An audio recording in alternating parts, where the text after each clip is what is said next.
பிரியமானவர்களே, இந்த நாளிலே தேவனுடைய சமூகத்தில் நாம் அமர்ந்திருக்கிறோம். நம்மளை சுற்றிலும் தேவ தூதர்கள் இருக்கிறார்கள். கர்த்தருக்கு ஸ்தோத்திரம். அதாவது வெளிப்படுத்தின விசேஷம் இனி வாழ்க்கையில என்ன நடக்கப் போகிறது என்பதை குறித்து நமக்கு விளக்கமாய் சொல்லுவது. நடக்கப் போவ காரியத்தை, இனி நடக்கப் போகின்ற காரியத்தை, அதில் ஒன்று கூட பிசகி போகாது, அப்படியே சம்பவிக்கும். அதில் எந்த சந்தேகமும் கிடையாது. ஏன்னா இதுவரைக்கும் அவருடைய வருகை நாளில் என்னென்ன அடையாளங்கள் நடக்கும் என்பதை சொல்லியிருக்க அது நடந்து கொண்டே வருகிறது. அது சீக்கிரத்தில் ஆண்டவராக இயேசு கிறிஸ்து வரப்போகிறார். ரகசிய வருகை, இரண்டாம் வருகை அல்ல, ரகசிய வருகை. இந்த ரகசிய வருகையில் நாம் எல்லாம் அவரோடு கூட எடுத்துக்கொள்ளப்படுவோம். அதற்கு பின்பு என்ன நடக்கும் என்பதை தான் இன்றைக்கு நாம் தியானிக்க போகிறோம். அல்லேலூயா.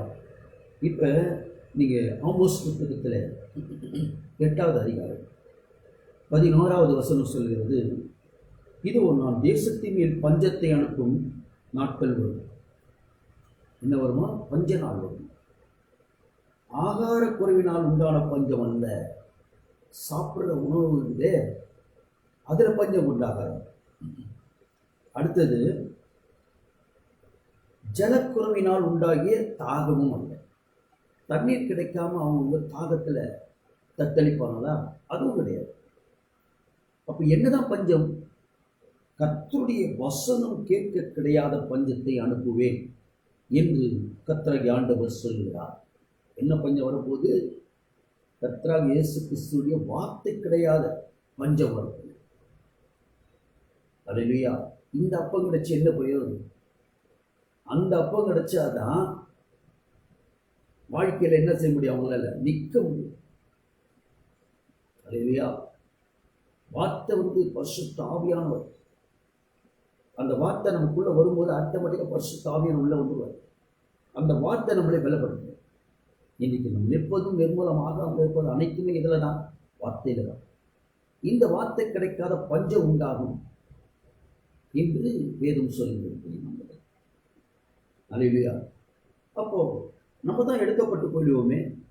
பைபிள்லாம் கிடைக்காது, பைபிள் பிரிண்ட் பண்ண மாட்டாங்க, வேதத்தை எல்லாருக்கும் சத்தியத்தை சொல்றதுக்கு ஆட்களும் இருக்காது, சபைகள் இருக்காது, எதுவுமே இருக்காது. அப்படி இருக்கும்போது அவங்களுக்கு யார் சொல்லுவாங்க? எங்க அந்த வசனம் கிடைக்கு? அவங்க எப்படி ஒரு சமுத்திரம் தொடங்கி ஒரு சமுத்திரத்துக்கு அவங்க அலைவாங்க அப்படின்னு நீங்கள் கேட்கணும். அதுதான் இங்கே வெளிப்படுத்தும் விசேஷம் நமக்கு சொல்லிக் கொடுக்குறது. யார் போதிப்பாங்க அப்படின்னு. அல்லேலூயா. 11வது வசனத்தில் அதிகாரத்தில் முதல் வசனத்தை நான் வாசிக்கிறேன். பின்பு கைக்கோலுக்கு ஒப்பான ஒரு அளவுகோல் என்னிடத்தில் கொடுக்கப்பட்டது. இது யார் சொல்லுகிறான்னா, இந்த வெளிப்படுத்த விசேஷத்தை எழுதின யோவான் சொல்லுகிறார். அவருக்கு தரிசனம் காண்பிக்க எழுதின வரார்.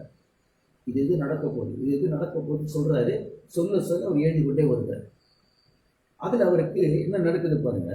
ஒரு கைக்கோலன்னா ஒரு ஸ்கேல் வச்சிங்களேன், இல்லை ஒரு டேப்புன்னு வச்சிங்க, மெஷரிங் டேப் எடுத்துருப்பார். அந்த டேப் அல்லேலூயா கொடுக்கப்பட்டது. அப்பொழுது தேவ தூதன் நின்று என்னை நோக்கி, நீ எழுந்து தேவனுடைய ஆலயத்தையும், தேவனுடைய ஆலயம் சபைகள், அல்லேலூயா, ஆலயத்தையும் பலிபீடத்தையும் அதில் தொழுது கொள்ளுகிறவர்களையும் அளந்து பார். இது முதல்ல நடக்கும் அந்த காரியம். எடுக்கப்படுறதுக்கு முன்னாடி எங்கெங்க சபைகள் இருக்கிறது, எங்கே தொழுது கொள்ளுகிற ஆலயங்கள் இருக்கிறது, யாரு? நம்ம தானே ஆலயங்கள். ஜீவனுள்ள ஆலயம் யாரு? நம்ம தானே. அல்லேலூயா. ஜீவனுள்ள கர்த்தரால் கட்டப்பட்ட ஆலயம். அப்போ எங்கெல்லாம் சபை கூடுவது அதெல்லாம் ஆலயங்கள், உள்ள ஆலயங்கள் இருக்கிறாங்க. அங்கிருந்து என்ன நடக்குது? பலிப்பீடம். பலிப்பீடம் அவரை தொழுது கொள்ளுகிற பீடம். எது? இறுதி. இருதயத்தில் சுத்தம் உள்ளவன் பாக்கியவன் அவன் தேவனை தரிசிப்பான் அப்படின்னு என்ன அர்த்தம்னா, இருதயத்தில் சுத்தம்னாக்க பரிசுத்தத்தை குறித்து சொல்லுது. ஆனால் அது அப்படி கிடையாது. முக்கியம் எதுனாக்க தொழுது கொள்ளுகிற இருதயம் இருக்குதா, முழு இருதயத்தோடு, முழு ஆத்மாவோடு, முழு பெண்ணோடு கூட தேவனிடத்தில் அன்பு கூறுகிறவர்கள் இருக்கிறார்களா? எத்தனை பேர் இருக்கிறாங்க அளந்து பாருன்ற. யாருக்கிட்ட? எவன்கிட்ட? அல்லேலூயா. எண்ணிப்பார், அளந்து பார். அப்படின்னா என்ன அர்த்தம்னா, ஆலயத்தையும் பலிபீடத்தையும் தோடு கொண்டு அளந்து பார். ஆலயத்துக்கு புறம்பே இருக்கிற பிரகாரம் அந்த ஆலயத்துக்கு வெளியே இருக்குது பாரு. அதாவது சபை கூடத்தில் விட்டு விட்டு இயேசுவை ஏற்றுக்கொள்ளாத இருதயங்கள் இருக்குது பாரு. அதெல்லாம் புறம்பே இருக்கிற ஜனங்கள், இயேசுவை ஏற்றுக்கொள்ளாத ஜனங்கள். அது இல்லையா? கர்த்தருக்கு ஸ்தோத்திரம். அளவாமல் அவங்க புறஜாதியாருக்கு கொடுக்கப்பட்டபடியால் அந்த அதாவது புறம்பே இருக்கிற பிரகாரம். நீ கூட பார்த்தீங்கன்னா பிரகாரங்கள்லாம் எப்படி இருக்கும்? மகா பரிசுத்த ஸ்தலம் இருக்கும், அதுக்கடுத்த பரிசுத்த ஸ்தலம் இருக்கும், அப்புறம் சுற்று பிரகாரம்னு ஒன்று இருக்கும். அதுக்கு வெளியே தான் யார் நிற்பாங்க? பக்தர்கள் நிற்பாங்க.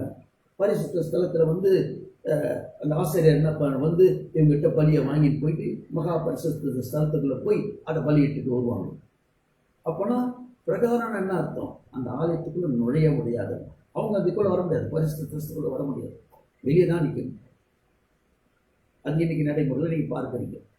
அது வந்து செயல் பிரகாரம் நடக்கிறது. ஆனால் அது இல்லை. இயேசுவை இருதயத்தில் ஏற்றுக்கொள்ளாதவர்கள் பிரகாரத்துக்கு வெளியே இருக்கிறாங்க. இயேசு ஏற்றுக்கொண்டவர்கள் பரிசுத்தமாக்கப்பட்டு பரிசுத்த ஸ்தலத்தில் இருந்து கொண்டு இவர்கள் தான் எங்கே போகிறாங்க? தேவாலயத்துக்குள்ளே போகிறாங்க. அதாவது மகா பரிசுத்த ஸ்தலத்துக்குள்ளே போய் நம்ம மற்றவங்களுக்காக ஜெபிக்கணும். இல்லையா? இயேசு ஏற்றுக்கொண்டோன்னு மகா பரிசுத்த ஸ்தலத்துக்குள்ளே போகிறது நம்ம தகுதி பெற்றணும். ஆனால் அது இயேசு ஏற்றுக்கொள்ளாத பட்சத்தில் எங்கே இருக்கிறோம்? அந்த பிரகாரத்துக்கு வெளியே இருக்கும். பரிசுத்த ஸ்தலத்துக்கு வெளியே இருக்கும். மகா பரிசுத்தம் இல்லை, பரிசுத்தத்துக்கு வெளியே இருக்கும். அவங்கள நீ அளக்காதன்ற சொல்றாரு பாருங்க.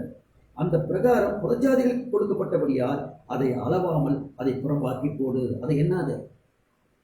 என் பிள்ளைங்க எங்கே இருக்கிறாங்க அவங்க மட்டும் அழுது என்னை எடுக்கப்பட போடுமே. அது இல்லையா? பரிசுத்த நகரத்தை அவர்கள் 42 மாதமளவும் மிதிப்பார்கள். அல்லேலூயா. கர்த்தருக்கு ஸ்தோத்திரம். இந்த 42 மாதம் வரைக்கும், இந்த 42 மாதத்துக்கு கிட்ட போக முடியாது. அதுக்கு முன்னாடி அதை நீங்கள் அடுத்த வருஷம் பார்த்தீங்க. என்னுடைய 2 சாட்சிகளும் இரட்டு வஸ்திரம் உடுத்திக் கொண்டிருக்கிறவர்களாய் 1200 நாளளவும் தீர்க்கதரிசி சொல்லும்படி அவர்களுக்கு அதிகாரம் கொடுப்பேன். அதுக்கப்புறம் நான் 2 தீர்க்கதரிசியை உண்டு கொண்டேன். அவங்க சாதாரண மனிதர்கள் அல்ல. அதான் நல்லா புரிஞ்சுக்கணும். அவரால் ஏற்படுத்தப்பட்ட ஆலயங்களை அளந்து பார்த்தவரை எத்தனை பேர் இருக்கிறாங்க, அத்தனை தொகையிடப்பட்டவங்க எடுத்துக்கொள்ளப்படுவாங்க. அதுக்கப்புறம் இந்த பிரகாரத்துக்கு வெளியே இருக்கிறாங்க பிரஜாதிகள், அவர்களுக்கு சத்தியத்தை சொல்லும்படியாக யாரை அனுப்புவேன்? நான் 2 சாட்சிகள் அனுப்புவேன். அவங்க எத்தனை வருஷம் அங்கே இருப்பாங்க? 1200 எத்தனை வருஷம்? 60 வருஷம். 1260 வருஷம். நல்லா எழுதி வச்சு. முதல்ல எத்தனை? 42 மாதங்கள் வரைக்கும் அவங்க மதிப்பாங்கன்னு சொல்லிட்டு இப்போ அவங்கள பற்றி இன்னும் தெளிவாக சொல்கிறார். நாளில் சொல்கிறார் 1260 நாள்.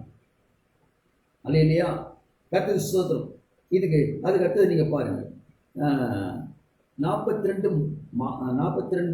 மாதமளவு 1260 நாள். 1260 நாளை நீங்கள் மாதமாக்குனீங்கன்னா 30ஆல் நீங்கள் டிவைட் பண்ணிங்கன்னா எவ்வளோ வருது? 42 மாதம் வரும். அந்த 42 மாதத்தையும் நீங்கள் வருஷமாக மாத்திரம்னா 12ஆல் டிவைட் பண்ணிங்கன்னா அது இல்லையா எத்தனை வரும்? 3.5 வருஷம். இந்த 3.5 வருஷம் நம்ம எடுக்கப்பட்ட பிறகு இந்த 2 சாட்சிகள் தான் அந்த பூமியில் இருப்பாங்க. அது இல்லையா? அவங்க தான் என்ன பண்ண? அதான் 31 நாள்.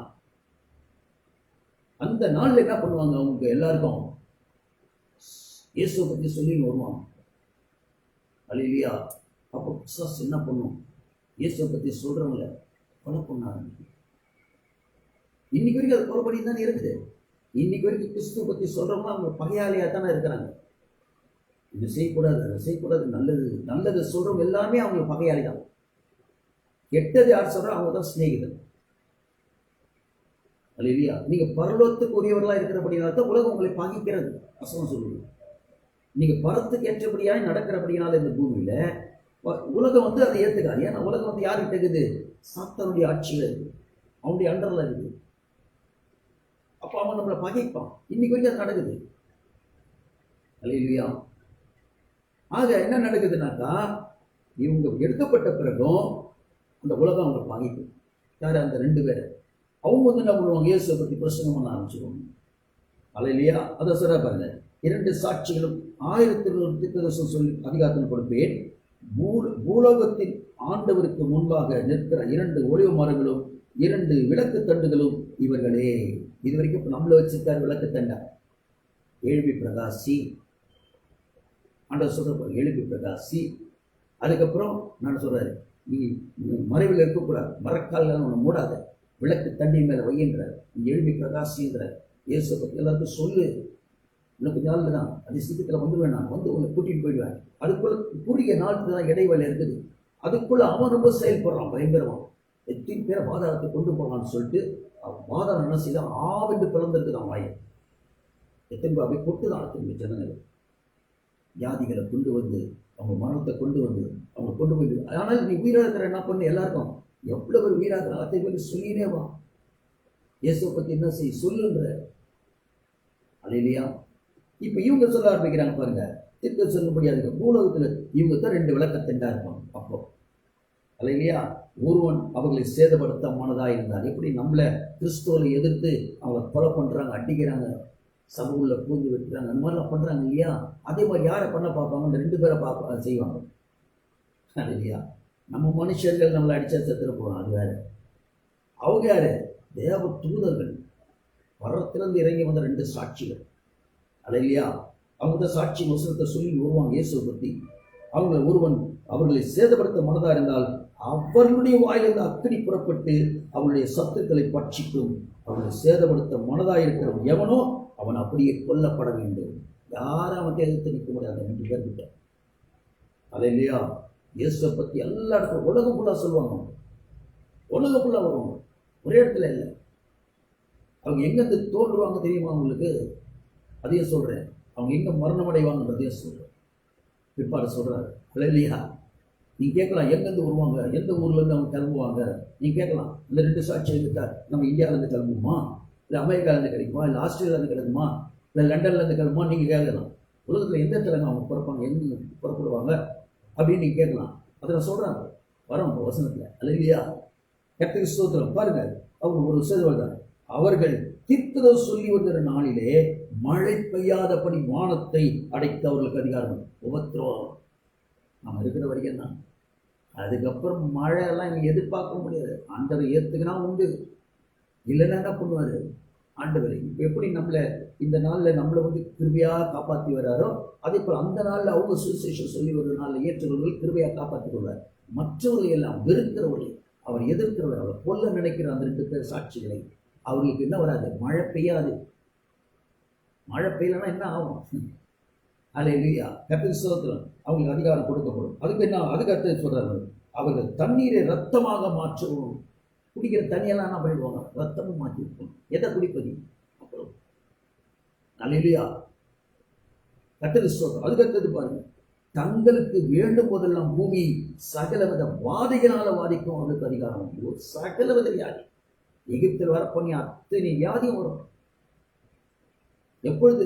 இந்த 3 வருஷம் உபத்திரவத்தில் நம்ம இருக்க மாட்டோம். நம்ம இயேசுவோட வருகையில் எடுத்துக்கொள்ளப்படுவோம். இந்த 2 சாட்சிகள் வந்து சொல்லி நிற்பாங்க. அப்போதான் ஏற்றுக்கிறவங்க செத்த சாட்சியாக சாகணும். இவங்க ஏற்றுக்கிறவங்க எப்படி விட்டுருவாங்களா? இவங்களே கொள்றாங்கல்ல. இந்த 2 பேரே கொல்ல வராங்க. இவங்க அக்கினியை வச்சு வாயிலிருந்து புறப்பட்டு வந்து எரிச்சு சாம்பலாக்குது. நம்மள மாதிரி மனுஷன் கைவிடப்பட்டவன் இருப்பான்ல, அவன் வந்து இயேசு இந்த 2 சாட்சி சொல்றதை கேட்டு ஏற்றுக்கும் போது என்ன பண்ணுவாங்க? விட்டுருவாங்களா ஜனங்க? கொண்டுக்குவாங்க. அப்புறம் ரத்த சாட்சியாக சாகும். நான் அந்த 2 சாட்சிக்கு செய்து கொடுக்குறேன் அப்படின்னு சொல்லி நம்மளை அச்சு கொள்ளுவாங்க. அதெல்லாம் நடக்கும். அப்படிலாம் செத்தாதான் எங்கே வர முடியும்? பரலோகம் வர முடியும். இல்லையா? இப்போ கிருபை நாட்கள் நம்ம ஏற்றுக்க சொன்னா ஏற்றுக்க மாட்டாங்க. கைவிடப்பட்ட பிறகு ஆட்டோமேட்டிக்காக தெரிஞ்சுக்கணும் யார் தான் கடவுள், யார் தான் தேவன் இருக்கு, யார் தான் சூரியனை படைச்சவர். அதெல்லாம் சொல்லிங்களா? இன்னைக்கு சிருஷ்டியை வணங்குறவன் சிருஷ்டி கர்த்தர் யாருன்னு அப்பதான் அறிஞ்சு கொள்வோம். இன்னைக்கு படைப்பை வணங்குகிறவன் அன்னைக்கு படைத்த தேவன் யார் என்ற அன்றைதான் அறிஞ்சு கொள்வோம். அல்லேலூயா. அப்போ இவங்களை 2 பேரும் அடிக்கலாம் பார்த்தா முடியாது. கர்த்தருக்கு ஸ்தோத்திரம். பாருங்க, அடைக்க அதிகாரம் கொடுத்து அவர்கள் தங்கள் சாட்சிகளை சொல்லி முடிக்கும் போது 3 வருஷம் முடியும். எப்படி இது பாருங்க, 3 வருஷம் அவங்க சாட்சியை சொல்லின்னு வருவாங்க. அது வரைக்கும் அவங்களை யாரும் நசிக்க முடியாது. உலகம் ஃபுல்லாக அப்படியே வந்து நிற்போம். ஏன்னா அவங்க தான் 2 சாட்சி நம்மள மாதிரி பிறந்து இருந்து தாயை வயிற்றில் வந்தாங்களா? அப்படி கிடையாது. ஏசப்பா மாதிரி தேவ தூதர் அவங்க வேர்ல்டு ஃபுல்லாக சுற்றுவாங்க. ஹல்லேலூயா, கர்த்தருக்கு ஸ்தோத்திரம். ஒரு நல்ல சொல்லு. அப்போ பாருங்க நடக்குது பாருங்க. சாட்சி முடிந்த போது 3 வருஷம் முடிஞ்ச போது பாதாளத்தில் இருந்து ஏறுகிற மிருகம் அவர்களோட யுத்தம் பண்ணி அவர்களை ஜெயித்து அவர்களை கொண்டு போடும். அப்பதான் அவங்களுக்கு முடிவு வரும். ஏன்னா ரத்த சாட்சி அவங்களும் சாகணும் இல்லையா? கர்த்தருக்கு ஸ்தோத்திரம். சாகணும்னா இப்படி மனுஷமா செத்தா தானே முடியும். அப்ப என்ன பண்ணுவார் ஆண்டவரே? அந்த மிருகம் பாதாளத்திலிருந்து எழுந்து வரும். அது சாத்திரம் தானே. அது யார்கிட்ட யுத்தம் பண்ணும்? இந்த 2 பேர்கிட்ட யுத்தம் பண்ணும். 1-2 வரும், ஒரு கூட்டமே வரும், வந்து சண்டை போடும். சண்டை போட்டுச்சுன்னா இவங்க 2 பேரை சாகச்சு. இவங்க 2 பேர் இறந்து போயிடுவாங்க. யார் 2 பேர்? இந்த சாட்சிகள் 2 பேர் இறந்து போகணும். ஒரு அல்ல சொல்லுவோமா? இப்போ இந்த 2 சாட்சி எங்கே எழுப்புவாங்க, எங்கே மறிப்பாங்கன்றத அடுத்த வருஷம் சொல்லுது பாருங்க. ஹல்லேலூயா. அவர்களுடைய உடல்கள் மகாநகரத்தின் விசாலமான வீதியில கிடக்கும். ஒரு இடத்துல அவங்க விழுந்து கிடப்பாங்க 2 பேரும் நடு ரோட்ல. அந்த நகரம் சோதோம் என்றும் எகிப்து என்றும் ஞானஸ்தமாய் சொல்லப்படும். சாதாரண இருக்காது, பயங்கர பாவம் நிறைஞ்ச இடமா இருக்கும். ஹல்லேலூயா, கர்த்தருக்கு ஸ்தோத்திரம். பயங்கர பாவம் நிறைஞ்ச இடம் சோதமா இருக்கும். லோத்து நாள்ல இருந்தது போல இருக்கும். எல்லா வித பாவ காரியங்களும் இருக்கும். குஷ்டரோக உலகம் மாறி இருக்கும். ஹல்லேலூயா என்று சொல்லப்படும். அதிலே நம்முடைய கர்த்தரும் சிலுவையில் அறையப்பட்டார். எதில? அந்த மகா நகரத்தில் தான் நம்முடைய கர்த்தர், நம்முடைய பாரங்களை சுமக்கிறவரும் சிலுவையில அறையப்பட்டார். யார் அது? இயேசப்பா. அப்போ அவர் எங்க அறையப்பட்டாரு? ஜெருசலேம். இல்லைங்களா? அப்போ அது எங்க இருக்குது? இஸ்ரேல் தேசத்துல. அங்கதான் அந்த 2 சாட்சிகள் எழும்போம். அந்த அந்த நகரத்துல போய் கடைசி முடிவில் அது சாகும். யூதர்கள் தானே, அவங்க என்ன பண்ணுவாங்க? கொடுக்குவாங்க. இப்பயே இயேசு கொண்டதே அவங்க தானே. ஹல்லேலூயா, கர்த்தருக்கு ஸ்தோத்திரம். அவங்க தான் நடக்கும். இப்ப என்ன நடக்குது பாருங்க. அவ்விரண்டு தீர்க்கதரிசிகளும் பூமியின் குடிகளை வேதனைப்படுத்தினபடினால் இவங்க 2 பேர் தானே அவ்வளவு அட்டகாசம் பண்ணுவாங்க. இப்ப நரகாசுரம் இறந்துட்டான்னு சொல்லிட்டு தீபாவளி கொண்டா இல்லையா? அந்த மாதிரி இந்த 2 பேரும் நரகாசுரம் மாதிரி அவங்களுக்கு. ஹல்லேலூயா. பிசாச வாழ விடாம அவங்க பிள்ளைகள் எல்லாம் யாரு கைவிடப்பட்டவங்களாம் இழுத்து அதில் எத்தனை பேர் ரட்சிக்கப்பட்டாலும் தெரியாது. 2 பேரால ரத்த சாட்சியை சேர்த்துருப்பாங்க. எப்படி இருக்கும் அவங்க போவோம்? எல்லாத்தையும் பாதாளத்தை கொண்டு போகலாம்னு நினைச்சா எது இந்த கிறிஸ்தவெல்லாம் ஊர்ல இருந்தா எல்லாம் ஒழிஞ்சாங்க போயிட்டாங்க. நிம்மதியா இருக்கலாம். இது 2 பேர் நம்ம தொல்லை கொடுத்துருக்குறாங்களே.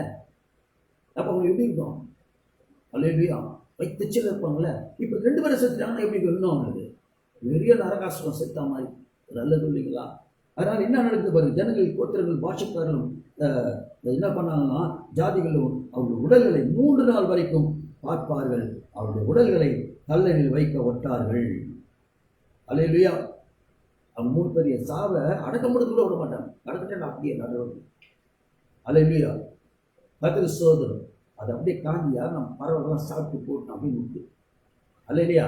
ஆனா கர்த்தருக்கு ஸ்தோத்திரம், அது ஒரு சேதம் அடையாது. 3 நாள் வரைக்கும் அங்கே இருக்கும். 3 நாள் வரைக்கும் அங்கே இருக்கும். கர்த்தருக்கு ஸ்தோத்திரம். 3.5 நாள் வரைக்கும் பார்ப்பார்கள். அவருடைய அதுதான் 7 வருஷம் உபத்திரவன்றவன். இந்த 3 அந்த 3 வருஷம் முடியணும். 3 வருஷம் என்னது அவங்க சாவு இல்லை. 3.5 நாட்கள் நம்ம நினைக்கிற மாதிரி 3 7 நாள் கிடையாது. ஹல்லேலூயா. அவருடைய பார்வைக்கு 1000 வருஷம் 1 நாள். அப்போ எத்தனை நாள் தெரியாது? உபத்திர நாள். ஹல்லேலூயா, கர்த்தருக்கு ஸ்தோத்திரம். அந்த 7 வருஷம் உபத்திர காலம்னு சொல்றோம் பாருங்க. அதுதான் அந்த 3 வருஷம் இவங்க ஊழியம் செய்வாங்க. அவங்க செத்து 3 வருஷம் அங்கே எங்கே இருப்பாங்க? இதே ஊர்ல உலகத்தில் இருப்பாங்க, நாட்டு ரோட்டில் இருப்பாங்க. அவங்க உடலை கல்லறையில் வைக்க ஒட்டார்கள், வைக்க மாட்டாங்க. ஹல்லேலூயா. அப்போ என்ன அர்த்தம்? வருஷம் வந்து அதை பார்த்து போவாங்க. தீபாவளி கொண்டாடுற மாதிரி. ஹல்லேலூயா, கர்த்தருக்கு ஸ்தோத்திரப்பட்டார்கள். அவ்விரண்டு தீர்க்கதரிசிகள் பூமியின் குடிகளை வேதனைப்படுத்தினபடினால் அவர்கள் நிமித்தம் பூமியின் குடியில் இருக்கிற சந்தோஷப்பட்டு களி கூர்ந்து ஒரு வெகுமதிகளை அனுப்புவார்கள்.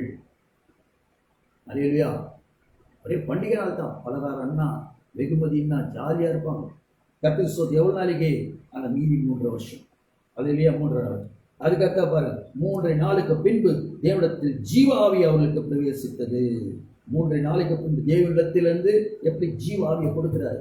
தேவன் கொள்வாரு, அங்கிருந்து ஆவி அனுப்புவார், உயிர் உள்ள ஆவி அனுப்புவார். அது யாருக்குள்ள வரும்? இந்த 2 பேர்களை பிரவேசித்து அப்போது அவர்கள் கால் ஊன்றி நின்றார்கள். அவர்களை பார்த்து மிகுந்த பயம் உண்டாயிற்று. தெரிஞ்சுட்டாங்க 2 பேரும் உயிராயிட்டாங்க. அவர் தான் உயிர்த்தெழுதல் செய்கிற தேவனாயிட்டார். நம்மளே மரித்த போன கல்லறைகளுக்கு உயிர்த்தெழ வைக்கிறது. அந்த சாட்சிகளை உயிர்த்தெழ வைக்க மாட்டாரா என்ன? இல்லை, அவர் தான் உயிர்த்தெழவில்லையா? அவருக்கு சர்வசாதாரணம். அல்லேலூயா. ஆக்குறது, அதாவது வேதத்தில் பார்த்தீங்கன்னா அவர் ஆக்குறவர், அவர் நடத்துகிறவர், நடத்தி செல்லுகிறவர். அவர் அல்ல சொல்லுவீங்களா? அல்லேலூயா. கர்த்தருக்கு ஸ்தோத்திரம், கர்த்தருக்கு ஸ்தோத்திரம். ஒரே சந்தோஷமா இருப்பாங்க. ஒரு 3 நாளுக்கு பின்பு தேவாவி அங்கிருந்து ஜீவாவியை அவர்கள் பிரவேசித்து அப்போது அவர் கால் ஊன்றி நின்றார்கள். அவர்களை பார்த்து மிகவும் பயம் உண்டாயிற்று. பயந்துட்டாங்க. என்னடாது 3 வருஷம் நாள், நம்ம காலத்துல 3 நாள் இல்லை, அது எத்தனையோ வருஷத்துக்கு அப்புறம் அப்படியே இருக்குது. இப்போ கூட ஏதோ ஒரு இடத்துல ஏதோ ஒருத்தர் இறந்துட்டாருன்னு சொல்லி அவரை வச்சு அவர் நகை வர்றது கால் வர்றதுன்றாங்க. அந்த மாதிரி அல்ல இல்லையா? அவரு கர்த்தருக்கு ஸ்தோத்திரம், கர்த்தருக்கு ஸ்தோத்திரம். அல்ல இல்லையா? இப்போ அவங்க எப்படி இருப்பாங்க? அப்படியே இருக்கிறாங்க. அழுவாம அப்படியே இருக்குது. நீங்கள் அவங்க வருஷம் வந்து என்ன பண்ணுவாங்க? எல்லாம் பண்டிகை கொடுத்துன்னு ஒய்ந்தாங்கடா. 2 பேர் உலகத்தில் இருக்கிற அத்தனை பேர் வந்து பார்க்கணும்னா எப்படி இருக்கும்? ஒரு ஆள் விடாமல் வந்திருப்பாங்கல்ல. எங்கள் ஜெர்சிலேருந்து நல்ல சொல்லுவீங்களா? அல்ல இல்லையா? அப்படி வந்திருப்பாங்க. வந்து எல்லாம் டெய்லி வந்து பார்த்துருப்பாங்க. அவ்வளோ பேரை பார்த்து அங்கே ஜாலியாக இருந்திருப்பாங்க வச்சுங்களேன். இப்போ திடீர்னு அதுக்குள்ளே உயிர் வந்து எழுச்சா என்ன ஆகும்? பயந்துட்டாங்க. பயம் உண்டாங்க. இங்கே ஏறி வாருங்கள் என்று வானத்திலிருந்து தங்களுக்கு உண்டான பெரிய சத்தத்தை அவர்கள் கேட்டு மேகத்தின் மேல் ஏறி வானத்துக்கு போனார்கள். அவருடைய சத்துருக்கள் அதை பார்த்தார்கள். அல்லேலூயா. பார்த்தீங்களா? கர்த்தருக்கு ஸ்தோத்திரம். அந்த நேரத்தில் எத்தனை பேர் சத்தாங்க தெரியுமா? பெரிய பூமி அதிர்ச்சி உண்டாச்சு. ஏசப்ப உயிர்த்தெழும்போது எப்படி பூமி அதிர்ச்சி உண்டாகி அந்த கல் புரட்டப்பட்டதோ, இந்த 2 பேரும் உயிர்த்தெழுந்து மேலே போகும்போது அல்லேலூயா, கர்த்தருக்கு ஸ்தோத்திரம், அந்த பூமி அதிர்ந்தது. அடுத்த வருஷம் சொல்லிட்டு போறாங்க. அந்நேரத்தில் பூமி மிகவும் அதிர்ந்தது. உடனே அந்த நகரத்தில் 11 பங்கு இடிந்து விழுந்தது. 10 பங்கு என்ன பண்ணிச்சு? இடிந்து விழுந்தது. மனுஷன் 7000 பேர் பூமி அதிர்ச்சியினால் அழிந்தார்கள். மீதமானவர்கள் பயமடைந்து பரலோகத்தின் தேவனை மகிமைப்படுத்தினார்கள். அழிந்துட்டாங்க. ஆனால் இப்படி ஒரு நிகழ்ச்சின்னு சொல்லி அல்லேலூயா. எல்லாரும் யாரை மகிமைப்படுத்த ஆரம்பிச்சிட்டாங்க? இயேசுவை மகிமைப்படுத்த ஆரம்பிச்சிட்டாங்க. அப்போ பூமி முழுவதையுமே ஆண்டவர் ரட்சிக்க உள்ளவராய். இன்றைக்கு நம்ம அதை தான் நினைச்சு ஊழியம் செய்யணும். யாரையும் நம்ம இருக்கக்கூடாது.